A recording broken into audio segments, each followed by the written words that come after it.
Why don't people listen anymore?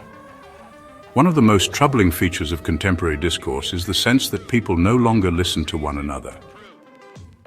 What was once an act of curiosity or mutual enrichment has become, in many cases, a defensive struggle. The reason for this lies not simply in what is said, but in how it is interpreted. When someone tells us their belief, we face a choice. Do we assume they are sharing their perception to contribute constructively, or do we assume they are trying to coerce us into adopting their view? That interpretive decision makes all the difference. At the simplest level, speech can be heard in two ways. If I believe you are describing your own perception, your words feel valuable. They are windows into how another mind makes sense of the world. And listening expands my horizon. But if I think you are explaining my own perception to me, your words feel intrusive. They are attempts to overwrite or dictate my inner reality, and listening becomes an act of submission. Thus, the same statement, I believe XX, can produce opposite effects depending on interpretation. When received as expression, it enriches. When received as prescription, it violates. Over time, if more and more speech is interpreted prescriptively, listening itself comes to feel unsafe. People stop engaging not out of indifference, but out of self-protection. Consider that every act of communication involves three poles: the speaker's expression, the listener's interpretation, and the value assigned to what is said. In healthy discourse, the relationship between these poles is harmonic. But in unhealthy discourse, the relationship becomes dissonant. Expression is misread as prescription, interpretation turns defensive, and value becomes negative. The act of listening no longer feels like opening to another perspective. It feels like ceding one's own. So, this triadic breakdown explains why so much communication fails before it even begins. Beliefs are rarely neutral.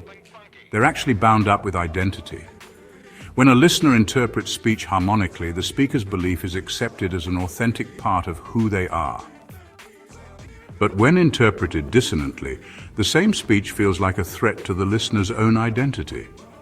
Rejecting the belief then requires rejecting not only the content, but also the legitimacy of the speaker, and quite often, the dialogue itself. This explains why conversations so easily slide into antagonism. At the cultural level, these misinterpretations tend to reinforce themselves. When expression is consistently met with suspicion, speakers often grow defensive or just fall silent.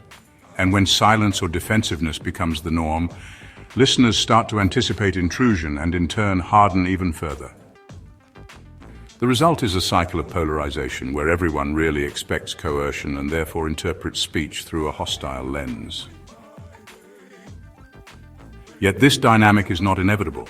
The critical insight is that interpretation itself is actually a choice. When we hear someone's belief, we can choose to assume coercive intent and shut down, or constructive intent and stay open. The first path leads to intrusion and disengagement. The second leads to enrichment and dialogue. This choice offers a path to resolution.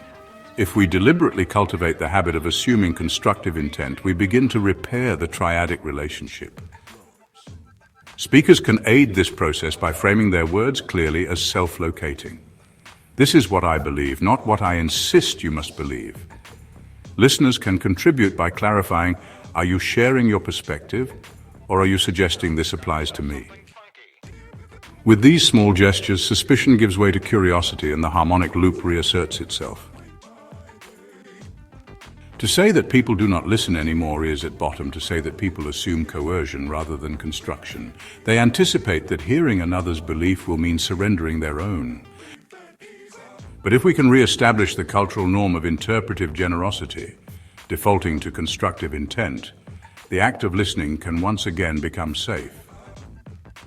Listening then ceases to be submission and becomes what it ought to be, an opportunity for enrichment, the meeting of perspectives without coercion. Only by making this interpretive choice individually and collectively can we restore the possibility of genuine dialogue.